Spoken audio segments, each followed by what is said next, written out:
Yo, good morning, everybody. Why I chose that exact moment to start eating a little piece of cantaloupe melon, I'll never know. You were in control of bringing us in as well, so you could have swallowed it. Yeah, cleared your throat, then brought us in. Exactly. I was like, okay, it's already 10 seconds in. I should do this.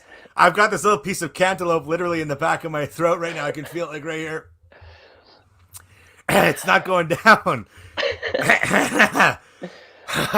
All right, so Dean, how are you today, brother? I'm all gravy, dude. All gravy. Every time I see your face, I feel awesome.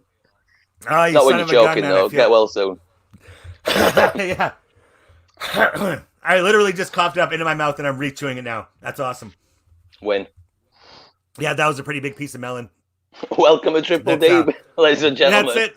That's what happens. That's what happens here in the show. It's a wild time. It is a wild time. We are here. Obviously, you're here for Triple D Dynamite with Dezzie and Dean, and we are reviewing the September 2nd edition of AEW Dynamite. Yeah. Oh, Cadillac. Yeah. Johnny Cadillac, what's up, guys? Good morning, John. Yes, John. Hope you're doing John. well. Hope he's doing well. And now, because they broke the news, we can actually share this with everybody, that everybody knows that this was the go-home show to All Out. AEW All Out pay-per-views this Saturday night, September 5th. It's going to be fucking rad. We're going to love it. But Johnny Cadillac is going to be there live with Walter. They're going to be there, and they're going to be watching the show live in person. So we are so pumped to say that the Sunday edition of Triple D, the All Out review show, will have Johnny Cadillac live here in studio. Live on the show, Johnny Cadillac. Vroom, vroom, some baby. First-hand experience. Nice one, John. Yeah. That's awesome. I wish I were going. Good on you, man. Good on you, boys. Yep. Totally. We've got feet on the ground. We've got feet on the ground. We've got people on the front line getting stuck in there, reporting. Yeah, exactly. Hopefully he's in one piece the next day here, because it's going to be a wild show, man. It's going to be a wild one. Speaking of wild ones here, we've got the AEW Dynamite hashtag. We're starting off the night of the week here with a big match, and I just totally pushed the wrong button. There we go. Santana and Ortiz taking on the Best Friends to start off the show. Tag match here to get things going here. John says he can't wait to be a part of the show. Hopefully he means our show. I hope he's not going to run in to, during All Out and do something. Triple D, All Out, Charlotte. Yeah, exactly, right? Exactly. That's awesome. So we got Santana Ortiz taking on the Best Friends here in the opening tag match. I love how they they got the jump early here. Best Friends getting the jump early, and I'm looking at just loving like the camera talk here. Look at your baby boy Sue, just beating the shit out of these guys here. Santana and Ortiz are just bad men. Chuck building a house of chairs, that was kind of cool. To get tossed off the stage, that was a crazy throw. I've got Trent bumps off that apron onto the steel steps. There were some pretty big spots in this one. This is some pretty big spots in this tag team match. I thought that was cool. The baton came into play there, and obviously Santana Ortiz with the street sweeper. Nobody's gonna get up from that one, man. I don't know. I thought it was a good opening match. I thought it was nice. Like I said, I've said it before about these two teams when they wrestle. They're really solid together. Yeah, and it left a lot on the table with Santana Ortiz getting the win this time, and through nefarious means.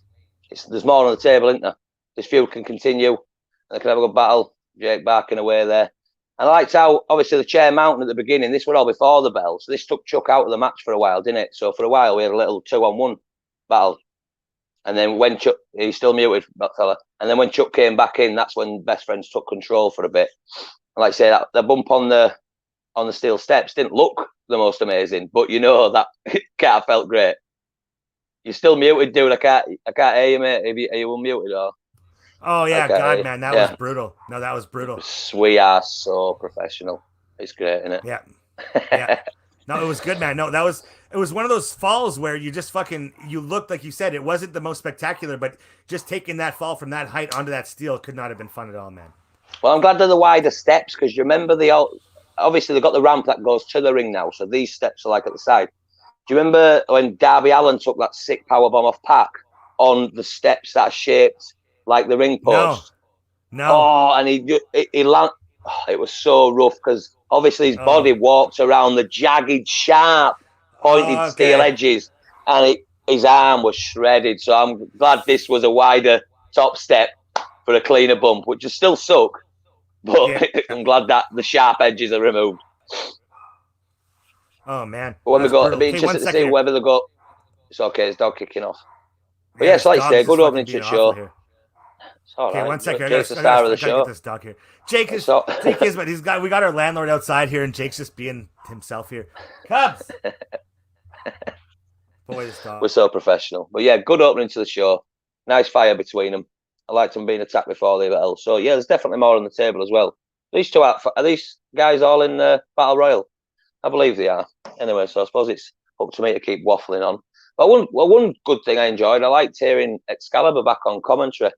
And obviously he's had his things, probably even sensitivity training like um, Sammy Guevara. But I almost didn't notice that Excalibur were back on commentary at first because he's so part of Dynamite. It just felt Yep. natural that I didn't question it at first. I was like, "Oh, Excalibur's back," like a few minutes in, because he's as part of They the didn't. show as Yep. anyone else, isn't he? Really now, And they they didn't didn't need make to a big mention. You deal of don't it need to either. mention it. No, exactly. Just slipping back in, and it Yeah. were nice. He's comfortable because he does bring a lot to the show. He brings a lot to the commentary team. So it was nice having him back. Yeah. No, that, like you said, I didn't even really realize that until you mentioned that. Oh, damn. That was smooth, eh? How he just sort of slides back into the team there. We had And what we MJF have was next? backstage. MJF was Yeah, backstage. Mark Sterling just looking scared as hell. That was intense on MJF's part. I thought that was really cool. And I think it plays in later on the show here. MJF is really, really coming off as a threat. He's coming off as a definite threat to the title here. And I think we're going to walk away with the new champion this weekend, dude. I honestly see it, man. Because, like, this was a great thing here. Sterling, I'm so torn because, like, obviously the age of the internet, right? You know what I mean? There's, like, kayfabe is not there. So you kind of just know right away that Mark Sterling is not a lawyer, and it's like, okay, whatever. He's one of the boys, and it's like, oh, nepotism, and people are just going nuts. But it's like, dude, it's entertaining shit, man. This guy's playing the role so well of this chicken shit dude, and I loved it. MJF getting right in his face and being like, yo, you're gonna deal with a monster regardless, right? So just think about that. I thought that was awesome and just super intense, man. It was really good, really well played off. Well, he's got to push it because, like, obviously it's in the contract now. He has to fight him, or MJF don't get his match. So he's like, "There's no joke. You're getting in there." Or, like you say, you'll deal with me. And we'll get on to more of that later on, obviously. But yeah, this was good. Yeah, I thought it was awesome, man. I thought it worked out good. And of course, it's AEW Dynamite. So what is an episode of AEW Dynamite? What is a show of AEW going to be without the 8-man tag? I should have just tagged it 8-man tag and not even put any of the names in here.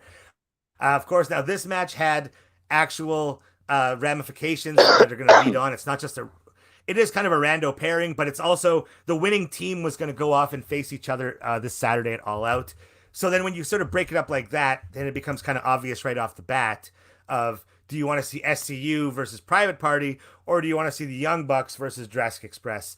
And myself, for my money, I thought, honestly, on paper, I thought SCU Private Party was going to take this one. Just because that was my early prediction, was because I thought the Young Bucks were just going to be too conflicted. They're going to be too out of the match here to even put the win together, right? But what we ended up seeing was something totally different, right? It starts off with the beginning with Matt Jackson getting egged on by that fan. And obviously he's still taking this whole, Hangman Page thing very, very sore.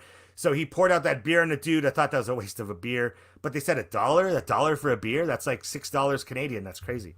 The conversion's really bad. But I thought that was crazy. So we started watching it, and you're seeing the Young Bucks only tagging each other, refusing to tag Jurassic Express, refusing to put them in the match at first. Very aggressive tags here by the Bucks. They were here to work for sure. SCU, awesome springboards. They had great, man. Every time I see Daniels wrestle is just great, because this guy's got so much experience and he does so much with people. Like he's in such good shape that he can still roll so well and move so well. It's so good to see that. But again, with the Bucks, I really thought the Bucks were going to just cost themselves the match here. But instead, what we saw was them becoming more aggressive, and that was the story. Was now the Bucks just aren't the fun-loving. They didn't even pose at the beginning, right? There was no pose. They just the pyros go, or the money shot off without them even posing. Fucking, I know we both marked out for this. As soon as Luchasaurus hit the ring, man, holy shit, that guy is electric, man. He was electric. That dinosaur comeback. There was a stereo risky business there. I thought was fucking cool when they set that up there. Like, man, but Luchasaurus, they even said it again. They're like, man, Luchasaurus is a difference maker in this match. Like when he gets in the ring, he clears it out. Like, so you really got to watch him. I thought that powerbomb neckbreaker by SCU was fucking great. And, man, just awesome match. Again, I'm a fan of these guys wrestling, but not so much the 8-man tag format because it's just so much going on. But when it's Jurassic Express, when the Bucks are in the ring, man, I'm watching for sure. Well, this was the best 8-man tag we've had so far. And I think a lot of that is to do with actual stakes. That definitely helps. Like you say, the winners facing each other at the big pay-per-view. So that definitely helps. And the story of the Bucks, like you say, not even posing. They were really, no, we're here for business. And like they even had that with the dynamic with Jurassic Express, not tagging them, almost being so serious like, we're going to win this, which means we're facing you on Saturday, definitely. So that, like you say, not tagging each other. But it kept Luchasaurus out of the match for a long, long time. And like I say, his hot tag were amazing. It really kicked up then when he came in and just cleaned house. And I really enjoyed this. And we had a little near. I thought SCU looked fantastic as well. Really, as always, really good in this match. Everyone looked good. Yeah, man, awesome. But we had a little near fall there for a second. Good camera work. We had the best moonsault ever, followed by the shooting star. Yeah. Which seemed like they had it won, and then Luchasaurus were the one who made the save. And then not too long after that, we had the BTE trigger for and then once Young Bucks won, they were off, weren't they? They were up celebrating with angry man. Jurassic Express, just like, yeah, we're in business now. We're pissed off out of here.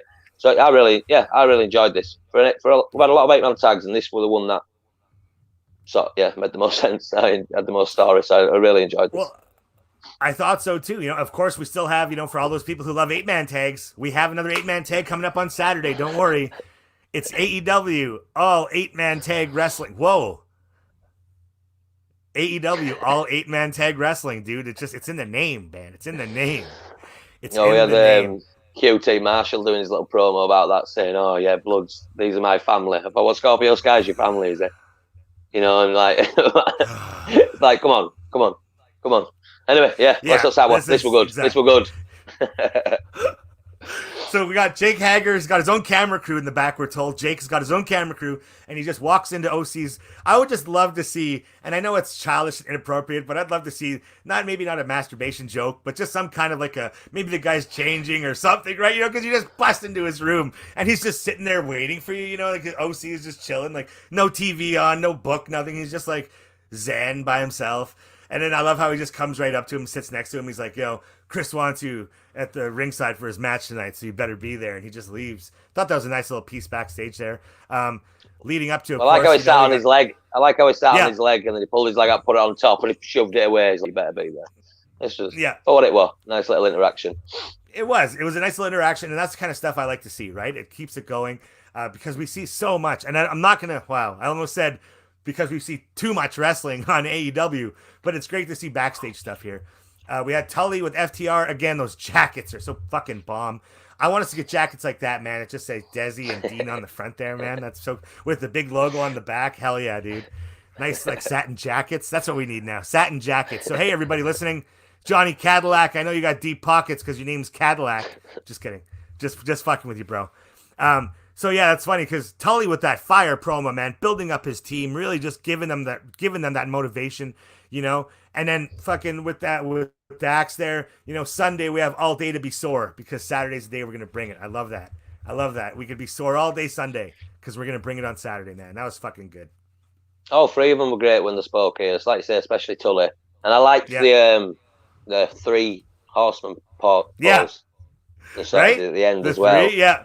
Even though Tully represents, he represents Sean Spears, but he's like, no. yeah, in this league. But I liked that, and like you say, Tully were fantastic. This was a nice little for what it was. Do about really that, right? Well, I'd love to see he's building up, doesn't it? And he's building up, and then he could get involved, or maybe, like you say, that could be some nice story for him. Actually, a bit like, hang on, are you forgetting about me? These here, especially if they're going to win the belts. Like, it's like he could have some gripe there, and that could be interesting. Well, because I haven't watched the. I think so, because I haven't watched Dark lately, but I know that Sean Spears is on Dark like every week, right? So if he's on Dark and he's not getting on Dynamite, but now Tully's on Dynamite with this big tag team that's winning, it's like, bro, don't forget about me here. You know what I mean? Like I'm not the odd man out here. So then we had a good story for him. I hope that's the case actually, because it could be some good, interesting stuff for him to work with. Totally, because he needs something. He's a talented guy. Definitely, super talented guy. So we got Kenny Omega's interview here in the ring. Thought that was fucking cool. So he's out there, he's talking, and then we had FTR comes out, and Dax calls him Adam. I feel so validated when he called him Adam because I'm not the only one that gets that shit confused, man. I was like, oh, thank God. He called him Adam. Whew. Okay, good. I thought we were going to see Kenny fight them both, man. I thought Kenny was just going to start scrapping them both. I thought that was pretty cool, bringing that 2% pasteurized chalk out there. I would call it Choco just because chalk to me sounds like chalk, like, fucking bite off some old dusty chalk and write on the fucking board kind of shit. Yeah, like chalk. So that's what I thought I said at first. I'm like, what's in the bowl? Oh, that's why I be confused at first. Oh, it's chocolate milk, isn't it? Yeah, chocolate right, milk. exactly. It's plain. Yeah, Choco. Yeah. Just say Choco.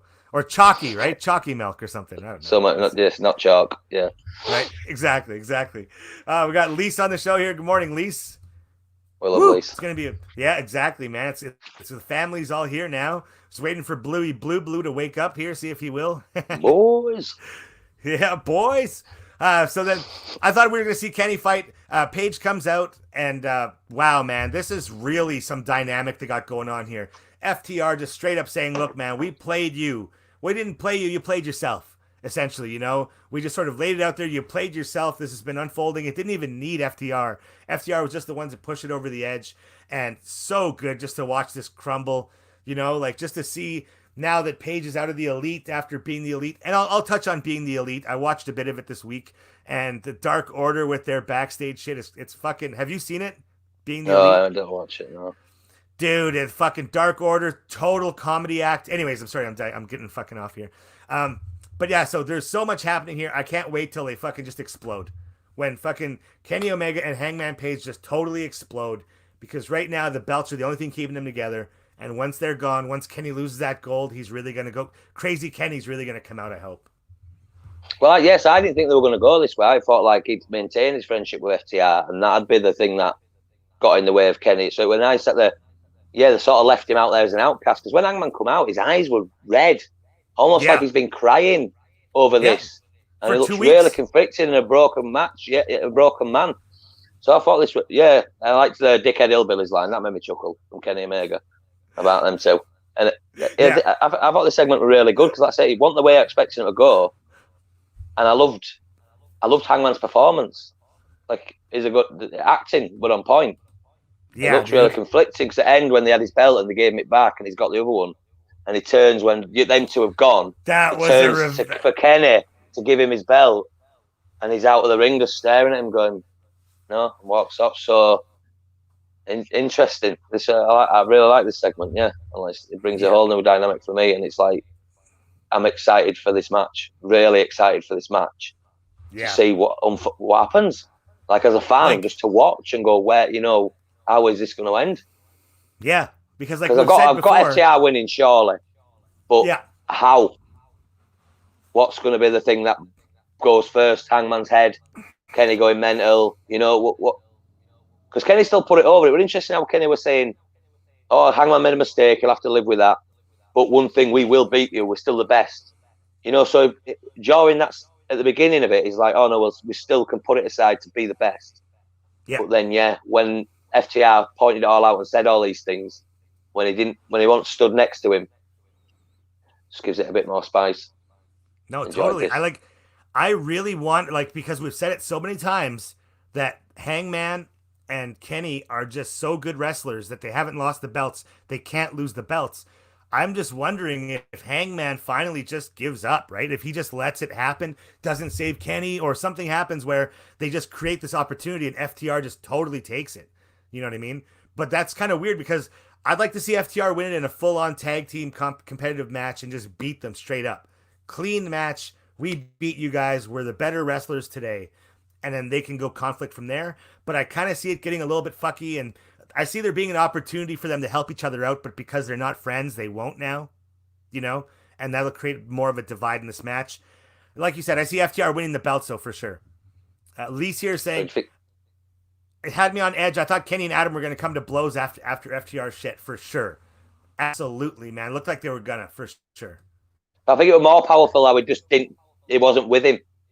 When he turned with the belt to pass him it and he's not there, that were almost better than physicality. So I think that's obviously, if FTR win the belts, that could be a feud. That's a feud, innit? Kenny and Hangman itself. So I'm interested in seeing how that's going to develop in the match. Yeah. And obviously you can have a spot, you can have bits where Hangman gets back on side for a brief bit, and then maybe Crazy Kenny pushes him. I don't know. It's good. I'm just, as a fan, I just want to watch it, and see what happens. Yeah, that's what I mean. It will definitely end with the Omega Hangman feud starting for sure. There's no way this ends without that. They don't lose the belts without it triggering their feud for sure. 100%. I hope. Awesome. I hope, anyways. I hope. We got Jericho backstage there roasting Alex Marvez. I love it, man. It's just like, it's like you kissing a woman, Alex. It's like, oh, geez, man. This guy's just like killing him. Like he's straight up. He's like, yeah, I made OC a star, the same way Cody used to with everybody else in the roster. And now I need to pull a bullet in his head. I love that line, though. That was so savage. That bullet in the headline was just so savage. So then we got that led into, of course, Chris Jericho taking on Joey Janela. I did not expect this to be Chris Jericho in action. I thought Joey Janela was going to have a lot more in this one than he did. Man, oh my God. Like I watched this match and I'm just like, holy shit, man. He's just getting ripped apart here, right? He's just getting totally ripped apart here. OC obviously came out to observe, so that he was a big part of that. It was essentially just Chris talking to OC, to Orange Cassidy this whole time. Janela leaping over the top rope. That was an awesome leap right into a code breaker there. Sick walls of Jericho, almost a lion tamer on him. Like he really crunched Joey down there. And then OC got baited into fighting him. He came right down to the ring. Hager came down. All craziness happened. What did you think of this leading into Jericho versus OC in the Mimosa match on Saturday? Well, I was shocked it was a full squash match. And I like Joey Janela, so I'd like to think he's better than this, but at the same time, he's an established character, an established wrestler, so it made it more impactful, the fact that he got squashed. Because Jericho's so pissed off and so aggressive that it would almost swerve us like, oh, you thought you'd get a competitive match, but no. So I think that's why they've done it like this, and it worked. Like you say, Jericho in action. I think that thing's stuck in my throat now. So I think that would just for maximum effect of how pissed off and focused Jericho is using Janela like that, and good on Janela for going with it. Yeah, and like you say, he got baited in. Afterwards, we had Orange Cassidy attack Jericho, which brought Hager to level it out. They made Sonny Kiss come out. Ultimately, it ended with, because we'd seen him tease the bag earlier on when Jake Hager left. He looked in the bag. You're like, oh, what's in the bag? Because when he jumped in with it, and it was just a bottle of bubbly for him to pour down. Say like, no, just give the thumbs down, pour it down. Yeah. So it was a good build for the match. I still wish it was only way to win was to throw him in the Mimosa. Still do wish that. Yeah. But which is how it's going to end anyway. Which surely it's going to end that way. So it has to. Have it like that. Why not just have it as the one rule? Yeah. Well, Chris said it in the promo. He's like, "I'll break his back with the walls of Jericho. Then I'll throw him into that fat of Mimosa." Right. So. Yeah, because we heard him called it Walls of Jericho on AEW so far. Because even then, Excalibur later on said, "Oh, Lion Tamer, or Walls of Jericho, whatever you want to call it." I thought that was something to connect it to WWE, so that's why they've been going back to Lion Tamer. Or is it just was it like I've always seen there's two moves, right? It's two separate moves. Like the Lion Tamer's the neck crack, right, where it's like right on your neck, and then the Walls of Jericho is a Boston Crab, right? Mm. Yeah, that's why I thought. So, I mean, that's as well, but I suppose. Yeah, exactly. But and then coming up here in the show, hey, holy fuck, I knew you were excited for this shit. Dean's favorite team of all time with the greatest name. You know it's Team Taz coming out next year. Holy on the screen, like they've got, this is cool. Make a graphic. That's how cool it is. When I saw it on the screen, I'm like, oh, what are you doing? What are you doing? But it is what it is. But Jake said it perfect when Jake come out. This is the best set of losers I've ever seen. I popped so hard for that line because it's funny because it's true. I love that bit. Yeah. What is it, like a jacked up monster for nothing? It was awesome, man. He was so good. And how good were Eddie Kingston came out then? How great were he on the mic? He was fantastic. Look at Ricky Starks. I don't know whether to fight him or take him out on a date and that, Yeah. Great there were so many good lines. You're tough, but you aren't tougher than me. Holy fuck. Yeah, to Lance Archer. I love that. Yeah. I love that in his face. Yeah. That was awesome. Great stuff. Oh, man. And it got so out of control so fast. Like, there were too many people with microphones. It was just going back and forth. and all of a sudden they start fighting, and then all of a sudden it's like more guys are coming in, and it's like, okay, this is obviously the Casino Battle Royal, but then it's like, what, are we gonna see the match twice now? Like, that went on a long time, dude.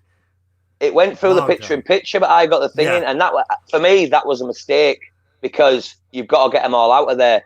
Like, they should have just gone for a full-on regular ad break there, so when you come back, they're all gone, because there were some really, like, awkward bits in it, like when Lance Archer's holding someone for Brian Cage to hit, you know, like, surely that they're, like, mini-feuding going into this Battle Royal to surely feud afterwards, so there was some confused. I did just add an ad break, so when you come back, they're gone. That's what I'd have done, because it was like, okay, this is we're 5 minutes in now, and then they're trying to throw each other. They're trying to throw each other over top rope. It's like this isn't the match, and it's like you want to hurt someone, and they'll just pick them up. Yeah, so I'd have just gone for a regular ad break here, to get rid of them. No, that could have been the end, right? It could have just been like, okay, clear them out now. Team Taz, it's a thing. Where's my t-shirt? Yeah. Hashtag Team Taz here on Triple D.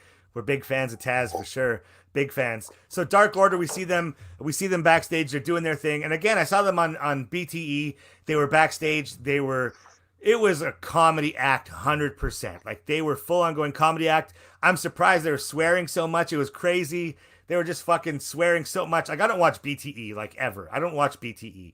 So for me to tune into it was like, hey, cool, right? Like, I'll check this out because I'm really into the show right now. And I know they want you to see all the channels, especially leading up to pay-per-views.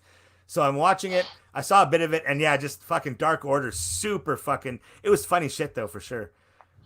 John Howell asking, who are you guys picking to win the Battle Royal? I got my guy, Lance Archer. Archer's winning that shit. I suppose. Do you think it'll depend on who wins between Mox and Thing? Because Lance Archer versus what you got Wardlow though. Wardlow can always be an equaliser, can't he? But again, if Lance wins, that'd be his first big thing since Cody, and you don't want him to lose because his record's impressive, but he hasn't been fighting anyone thing. So I'd rather Cage and Lance cost each other and they feud. Okay, that's what I'd rather happen. So I don't really. So I'd rather not see Lance win. You don't want to see Darby win because we've seen that again, unless it's MJF. I suppose it depends. I think MJF's going to win. I really do.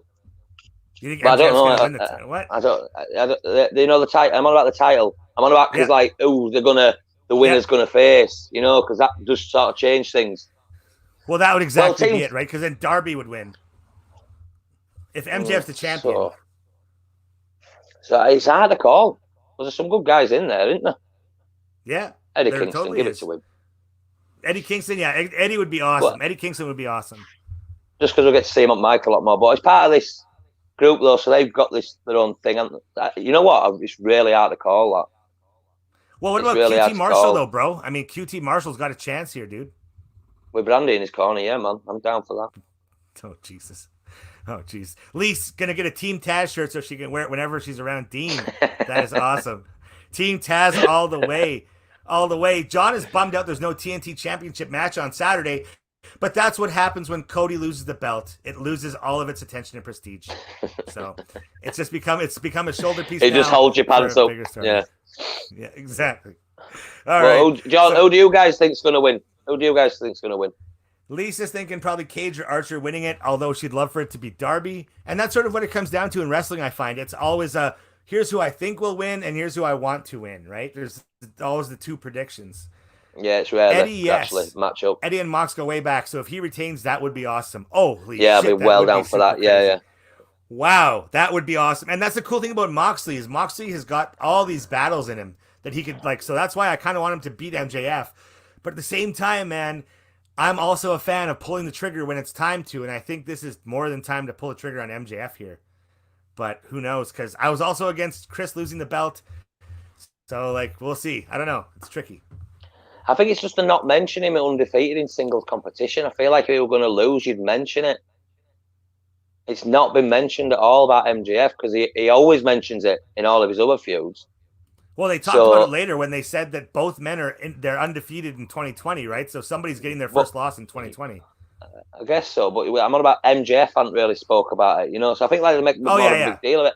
I don't know, but I mean, we'll get into how it ended, but also it made you feel like you want the him to get his comeuppance a bit as well. So I don't know, but yeah, Eddie and Moxley, I'd be down for that. No, absolutely. There's so still many have good that anyway. pairings here. So many good. But yeah, it's really hard. It's really hard to call. Is that Casino Battle Royal? Really hard. Yeah, and so there was this next match that came up. I thought it was a surprise to me, but I thought it was a super good idea when I saw Thunder Rosa coming out to the ring. I was like, hell yeah, man! Let's get her exposed to the audience here in AEW. You know, before the big show here, as if it's like, oh, Thunder Rosa, this is her. Now I'll buy the show, right? But I mean, we were already buying the show. I was already watching it for sure.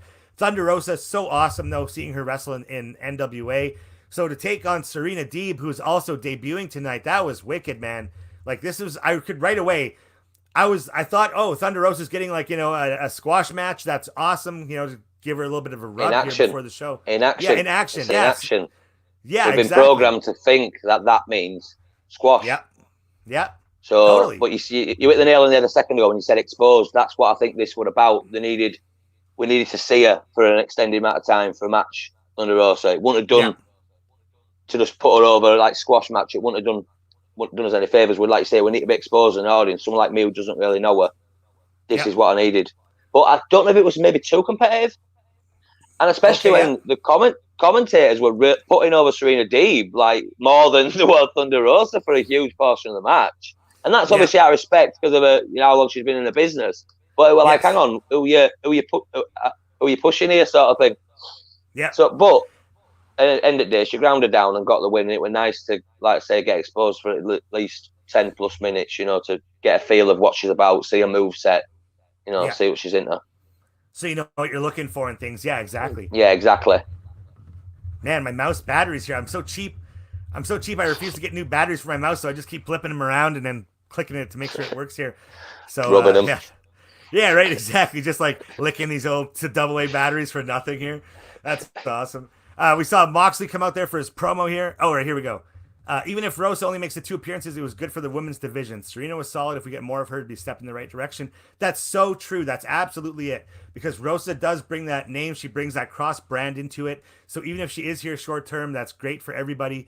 And Serena is such a vet. She's going to be a locker room leader for sure. 100%.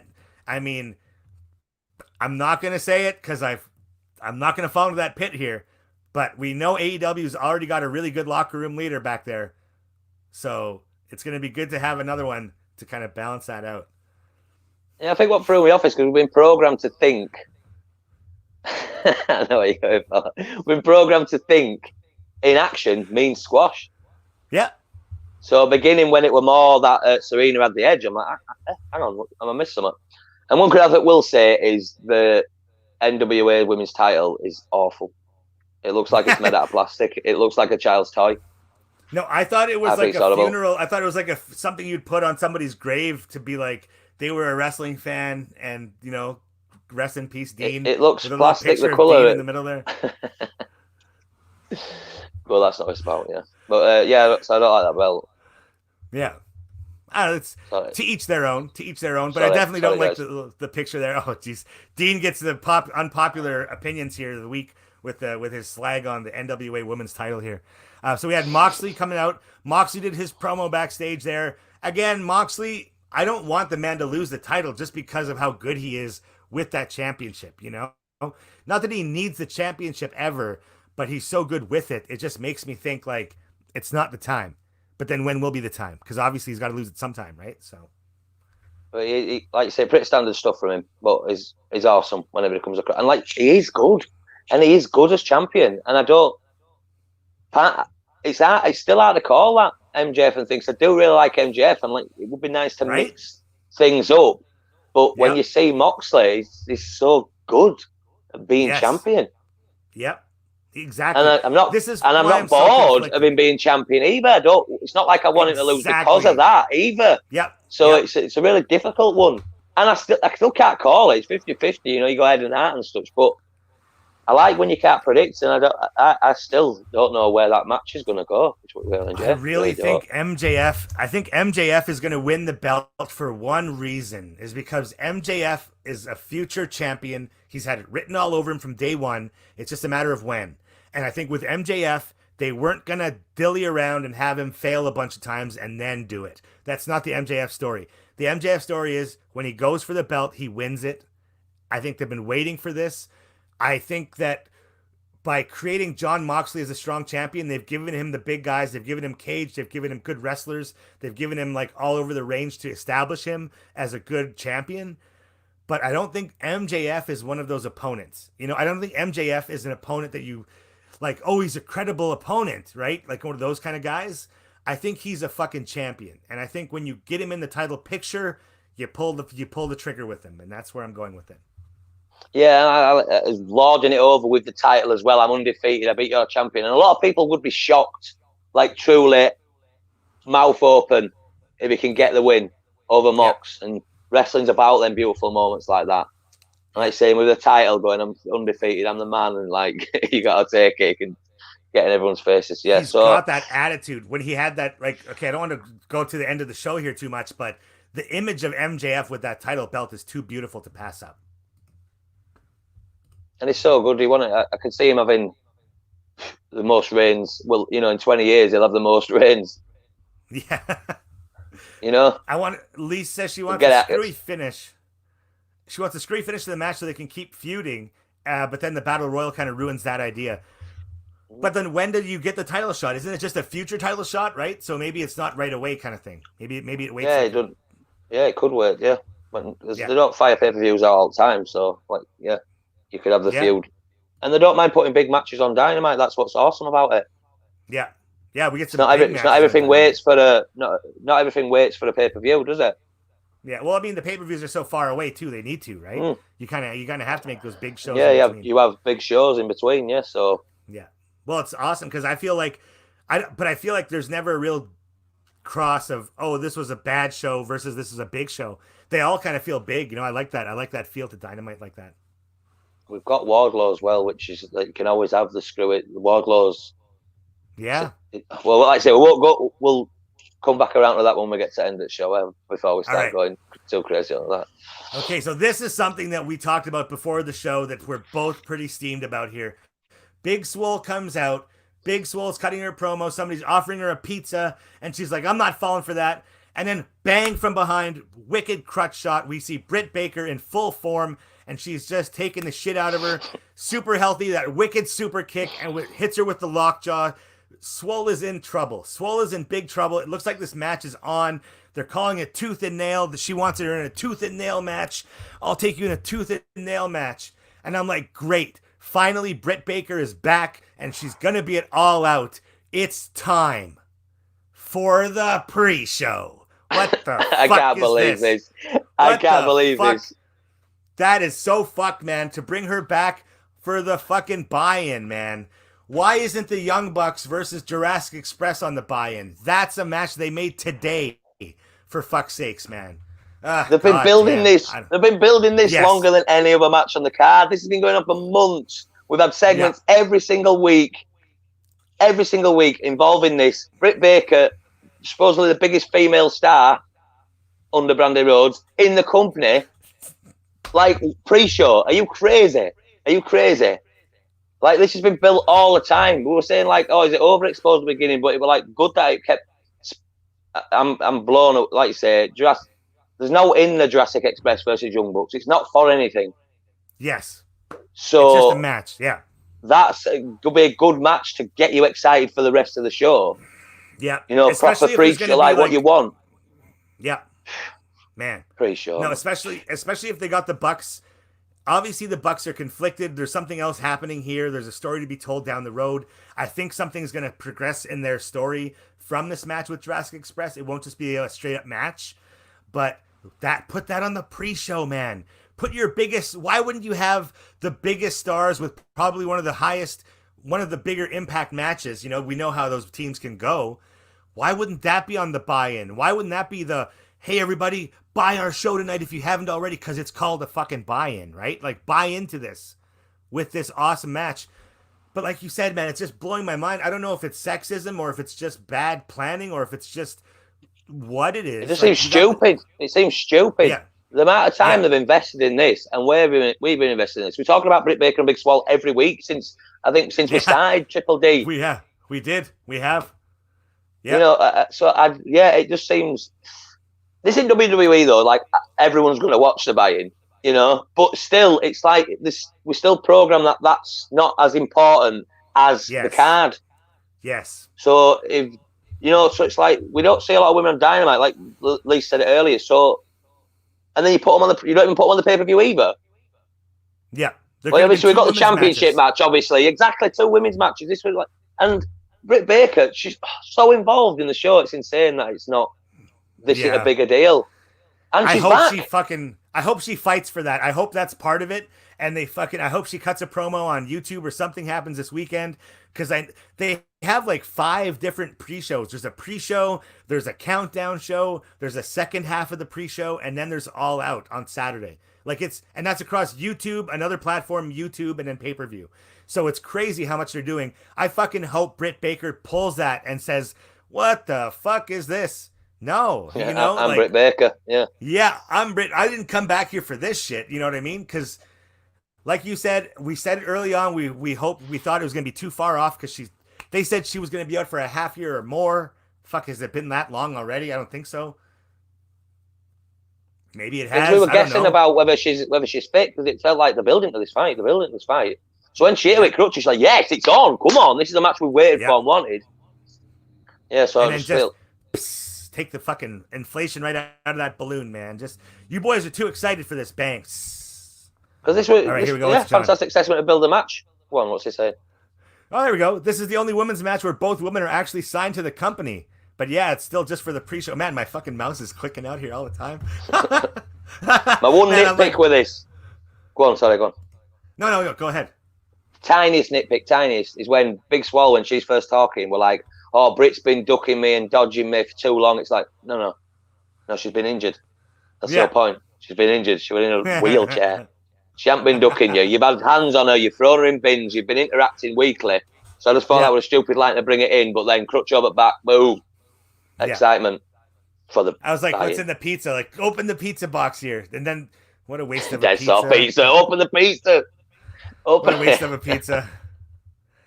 Poor Big Swole with that pizza there. So then we got a match. We got a rundown here of the card for this weekend. Saturday night, All Out, AEW, Mimosa Mayhem, Chris Jericho taking on Orange Cassidy in what will be the greatest match of Chris Jericho's creation, he says. So we'll see what happens there. I think Jericho's going to get dunked for sure. I think my hero gets dunked in fucking Mimosa this weekend. So we'll see. Will it actually be Mimosa or will it just be orange colored liquid, right? Like, who knows? With like a case of bubbly, cheap champagne poured into it. I don't know. We'll see. I don't think it'll be actual orange juice. That'd be an incredible waste if it's actually orange juice. Yeah, and bubbly. Yeah. 21-man Casino Battle Royale. The winner getting a title shot. We talked a bit about that earlier. Who's going to win it? I don't know. I think Archer's going to win it. I'd like to see him win it just because Team Taz has gotten enough of our attention for now because of Team Taz, the name. So we'll see. Matt Hardy taking on Sammy Guevara. Who do you have winning that one, man? Well, Matt said he'd leave, didn't he? Yeah. So I think Matt don't lose, Matt. Yeah, got to win, but it's like you can imagine like Sammy's younger guy, so you think the older guys want to put him over, but at the same time, you want these older guys who are still active to be credible, and Sammy's got a long career. Yeah. Come. And with this stipulation put on it. No, not all, especially when his career is going to go a long, long way into the future. So the same way Jericho's been winning and putting people over at the same time, it's like I think Matt will win. And Sammy's been portrayed as a bad guy, and it was him who struck first blood and such and such. And then he's going, oh, it's 1 for 1. But it's like, you won that match, though, didn't you? Did he win that match as well, where they got the cut? So it's like, I think it's fine for the older guy to go over here. Yep. Absolutely. I think so too. We're getting a mini predictions thing going on, thrown in. Look at all this bang for your buck. Yeah, right. We're just going crazy here, man. 2 for 1 here, going 2-fers. So we got the AEW Women's Champion Shida taking on the NWA Women's Champion Thunder Rosa. Who do you have taking this one? I think Shida wins it just because home field advantage. Shida is bare. Shida wins all. Shida, I love her. Nice. Shida. So now, tag team titles here. FTR taking on Omega and Page. I think we have new tag team champions here. I think this starts the Omega Page feud because who the fuck else? Who else are they going to drop the titles to? They've been building to this for a very long time here. I think FTR needs the titles, and the Bucks come after them, and it's a championship run for that, is what I see it. Well, that's what's been going on about that, and them arguing about who's the best tag team. Like Tully said it, the belts need to be involved. Yeah. So put them on FTR and have that killer feud that can stretch out over a long time. Can have multiple matches between them, really tearing it up. And again, beautiful that Hangman and Omega are single stars. They don't need them. It's no automatic rematch, no thing, especially the feud. It's like, boom, you're back to being singles guys. So like you say, you can bring Bucks and FTR together. And then I'm down for that. Lee's here saying it's got to be FTR, and then they'll go FTR with Young Bucks finally. Yeah, for sure. Yeah, man. For sure. Yes. And hopefully when that's over, Bucks start building Lucha Bros back up. Because to me, I think Lucha Bros should have been the first champions. Are awesome. So hopefully that's where you go down. They were on such a tear. They were on such a tear. They had titles everywhere, right? They had like multiple champions. Yeah. They were best in the world for me. That's it, yeah. Yeah. So interesting way to go. So hopefully after that, but awesome feud. There's so much out there, isn't there? So much gold we're gonna get. Yeah, man. It is. Yeah. Oh, it is. It's good. And MJF, Wardlow turning on MJF to turn face and win the AEW World Champion. Yes, I'll have that. I'll have that. And then feud with Luchasaurus. Boom! Wardlow, Luchasaurus, main event title matches here. 2022. Teen is getting overwhelmed. You got really sweaty, dude. You just got really sweaty. That's just shining his lights above me. I love it. Okay, Young Bucks taking on Jurassic Express. Who do you have taking this one? I think obviously the Bucks with their newfound aggressiveness are going to win this and push their way into the... I don't see them losing and then getting a title shot down the road, And Jurassic Express, they're really good. It's going to be a fantastic match. And they're at that stage where they don't need to win either to be over and to be a threat. Like Luchasaurus is a threat, and he's going to have an awesome singles tear at some stage down the line. And you know it. Yeah. So it's like they're in that stage where they don't need to win. But Young Bucks do, like you say, because they're going towards the belts. But it should be a really good match. A really good match to really, get you invested for when the main card starts. It's going to be really good, man. Because it's going to be on the pre-show. That's hilarious. Oh, and then, hey, because it's an AEW show, the staple had to be there. 8-man tag match.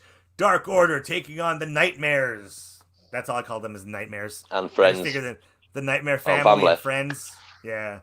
So family and family. Dark Order? Do you think Dark Order or do you think QT? Do you think this is going to be a redemption song for Matt Cardona and the boys? How do you think this is going to go? You can't put the belt on Brody Lee and then have him lose to a mishmash bunch of cowboys. You know what I mean? You can't. Scorpio Sky is one of the best in the world, most athletic people. Just think, Matt Cardona, I'm still not like mixed match bunch of that's cowboys. all I'll say. I love it. And QT, bless him. But no, Dark Order, all the way. Holy shit. If you want to bring 6, 7, 12, and 19 out to make it uneven and make it a 45-man tag, fine to let them win that way. But it's got to be your new title holder. Like you say, no TNT match. John were on about it earlier. So if the guy who's wearing it, it's got to win. Yeah. Got to. Unless Colt Cabana walks out during the match, says John. Out of where? Watch from ringside, like what? Yeah, unless he being beat up and like a cat, Well, no, Colt is in the match. Colt is one of the 4 in the Dark Order, right? It's Uno, Grayson. Yeah, Uno, but I still Grayson, think if he's got the belt, you've got to put him strong. Got to have him strong. Okay, I see that. But what if QT gets the pin on Brody, QT Marshall, and Allie in the main event now? I thought you were going to say on Colt, and I could take that because Colt's still I hope Colt's actually going to fight, because last time we saw him with Dark Order, they were having to tell him how to wrestle, and it frustrated me a little. Yeah. No, that'd be good. So I'm up, but I think you've got, surely, you just took the TNT title. He's got to be stood tall at the end, surely. I think it'd be cool if they had a spot or a place, maybe not this match, but in another match where Colt was in, where they wanted him to cheat. But he was like, no, like I can do this. And he actually does it. And he gets it on his own merit. And he's not just giving wins anymore. Because the first bunch were just like Brody blasting the guy with the discus and then saying, pin him. You know what I mean? So Colt's got to actually do some legwork here and show, like you said, because he is a veteran, man. He's not just a longtime jobber. He's a very good wrestler, and he's got to show that. Really good moveset. Fantastic moveset. Yeah, because right now there's a whole generation of kids that don't know. They're watching this for the first time. Maybe they're seeing Colt for the first time, and they're like, "Yo, why is this guy losing so much? And why is he Brody's lapdog? So what are we supposed to care about him?" It would be kind of nice if he was the star of this match. Yeah, you got like the three most dominant of Dark Order. Yeah, and then Colt fires up, and he's the almost the difference maker. He's the one to watch. Like you say, when QT's about to win it because he's wiped out everyone.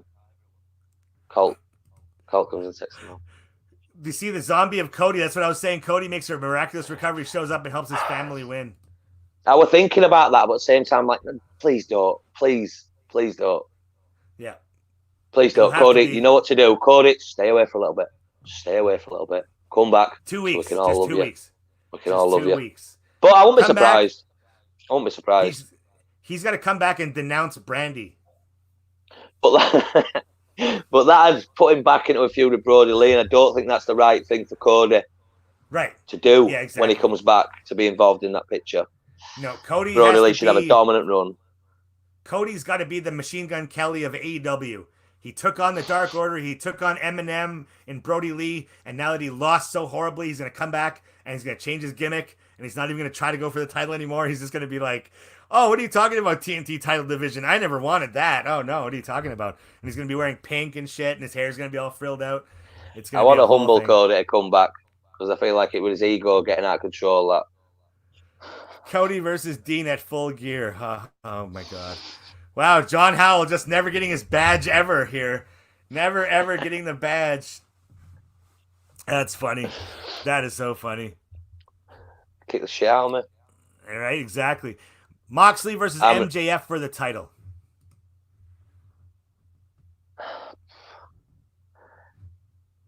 MJF. Yes.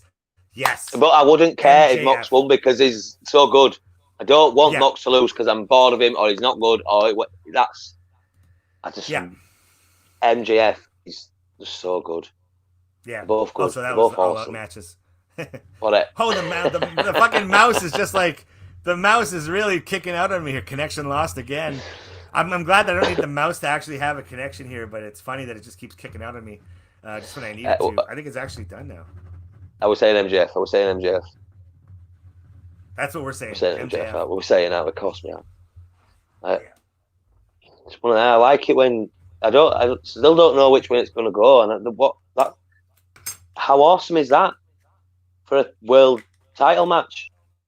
Yeah, dude. That it almost really don't matter which way it goes. It doesn't shock you which way it goes. It's like both credible, and you've got Wardlow. Wardlow can make the difference. Yeah. Even if if you don't think MJF and Mox stack up 1-on-1, you've got that big guy, aren't you, there to make the difference? I think so. That's what you're saying is, I think MJF is going to win the title here, man. I think Wardlow is going to make that difference. My God, this mouse sucks here. Okay. I fucking have it. Oh, geez. Okay, we're going to go winging here.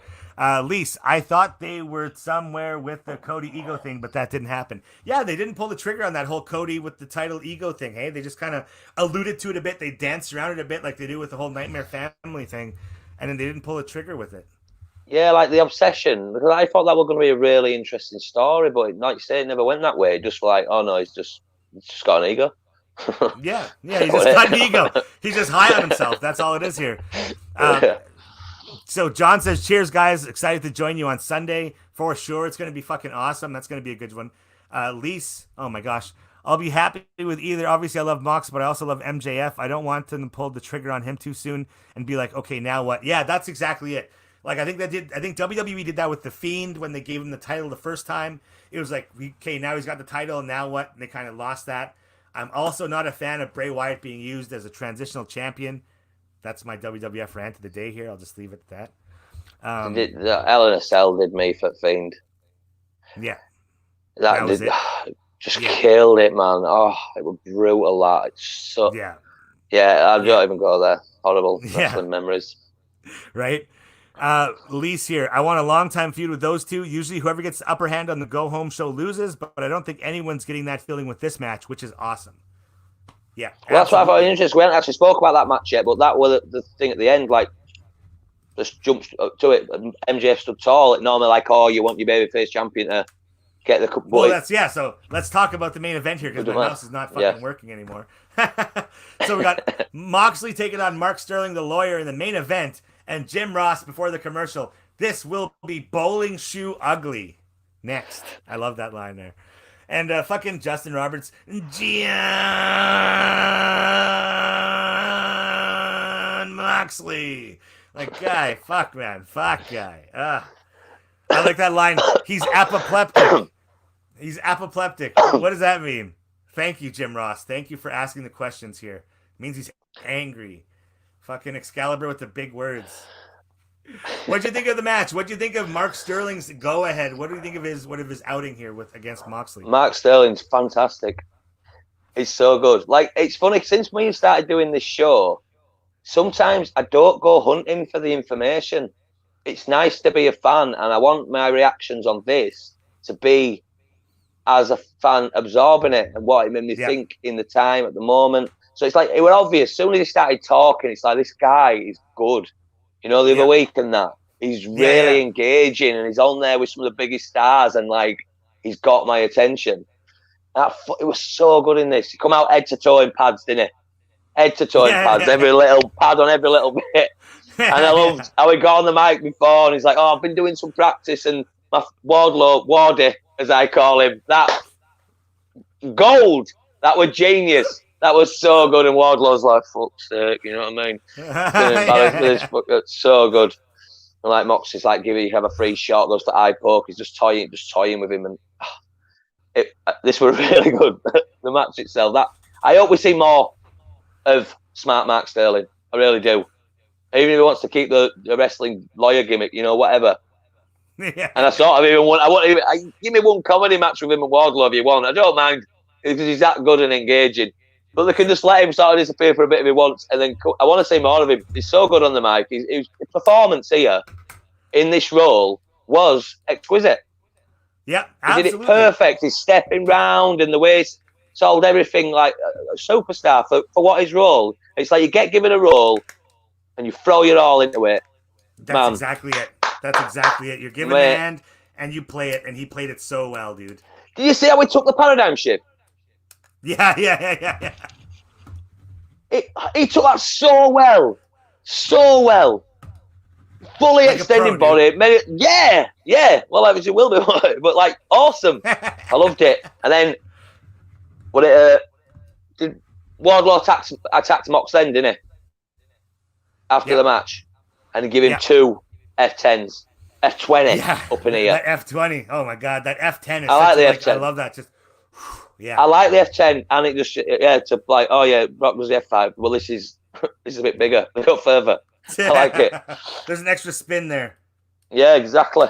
It proper does. Then he charges it up like, and then MJF come out, took the neck brace off, come down, and we're like, super. Yeah, I love that. He comes out with the walker. And that you could tell that one was coming when he was just like, nope, and then he's like, fuck, I'm ready to go here. I'm ready to fight. But I like how slow he did everything.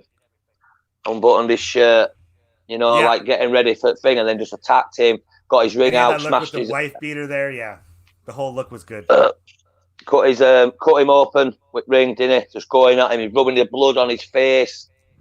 He looks, like a bit psychotic the first time. Like he's in bed. He wants to beat Moxley so bad. Yeah, and Mox made them all look fantastic here by doing his role as well. He's like being beaten the hell down. And normally in most cases, that means the one stood tall with a belt who was like got your blooded babyface champion who you all love on the floor. That's because right, we want Mox to win now. Even more reason for MJF to actually then what still do it. You know. Yeah. This were great. Mark Sterling were great. Wardlow were great. MJF were great. Mox were great. This was great. AEW was great. And the match at the pay-per-view is going to be great. I think so, man. I think there's no other way here. I think there was one point in the match I wrote down in my notes here when Moxley was still beating up on Sterling, and I love it just before the paradigm shift where he's like, "All right, let's call this a no contest. This is terrible television," and you could hear it pick up on the microphone, and then he kicks him and gives him that paradigm shift. I thought that was fucking hilarious. How he's like, "Okay, come on, this is terrible television here. We got to end this." Like, holy shit. Yeah. But yeah, man, when he got that ring, like you said, MJF just looking like a savage there. When he held that belt high at the end of the night, wow, that was an image for me. That looks good on him. Doesn't look out of place. Especially with his foot on Moxley's throat as well. You know, for extra, he just, like you say, that were what a, you know, how he stood at the end, perfect. But I loved it. And one more round of applause for Mark Sterling because, guy was sick. So good. I thought him screaming "Fight for them, John, it's what they want" was absolutely incredible. The intensity was insane. Yeah, absolutely insane. Like this is so well done. This is exactly, man, I hope people are taking notes. I hope other people that run big wrestling organizations that are national, international companies are taking notes, because this is how you keep fan base. This is what you do to your fan base. I've never heard anybody speak about WWE or Ring of Honor or NJPW the way that AEW fans speak about AEW, man. The way we love this product is they fucking hit us so hard, man. They know their core, and they fucking hit us so good. I love it, man. I fucking love this program, dude. It's so good.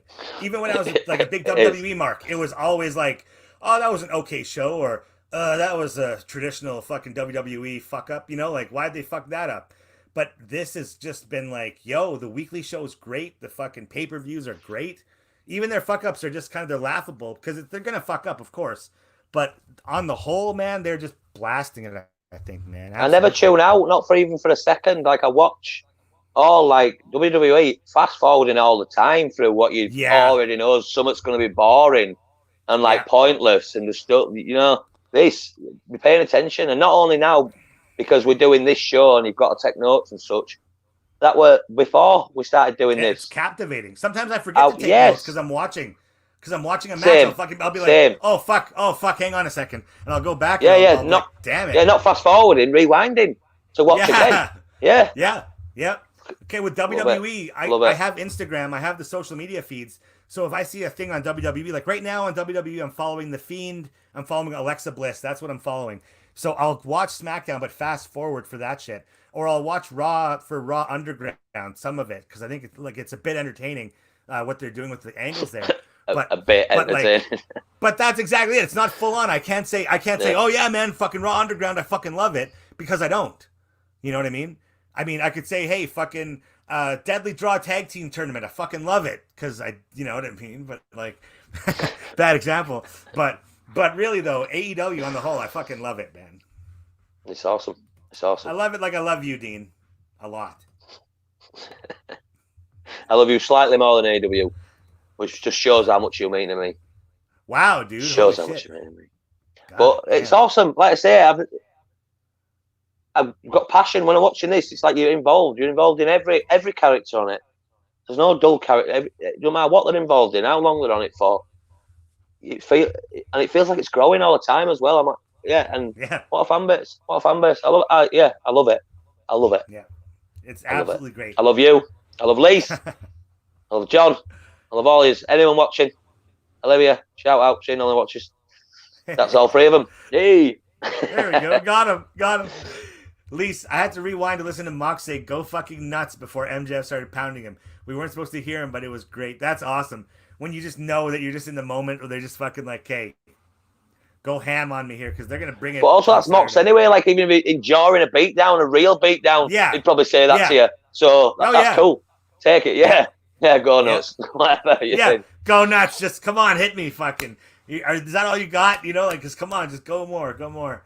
That's awesome. I love the intensity from MJF. Man, such good because like you can make us laugh, you can make you people cry, you can like this seeing real fire and intensity from him, and that's just how good Mox. That's what Mox brings out of his challengers. And everyone involved, brilliant, exactly, brilliant. And awesome. I love go Wardlow. home show here. I loved it. I love Wardlow. Just end it with that. I love Wardlow. I love him. Bye. Click. It's so awesome. good. So all good. right. So tune in Saturday. As well, you know. Watch the show. Watch AEW All Out Saturday, and then watch our review Sunday. Fucking Dean. Dean, you are a character. You are a card, my friend. I cannot wait to talk to you again Sunday morning. He's a card. He's a card. I love you. I mean, I used to say you're a good turn. You're just on a bit too long. If you know what a turn is, get to working men's club, Des. I was saying, okay, no, I thought you just meant like you're on a turn like a fucking car road, and then you just fucking. No, like turn. If you got a turn, it'd be like the crappy singer or the comedian at working men's club or whatever. Oh, you know, is he a turn on tonight? As in, is he a singer or whatever? And that. Yeah, that's what I used to say. It's a good turn. It's a good turn. He's just on a bit too long. On that, learning things I'm out every day. Awesome. You have a good one, and I will talk to you in a couple days, my friend. Love you all.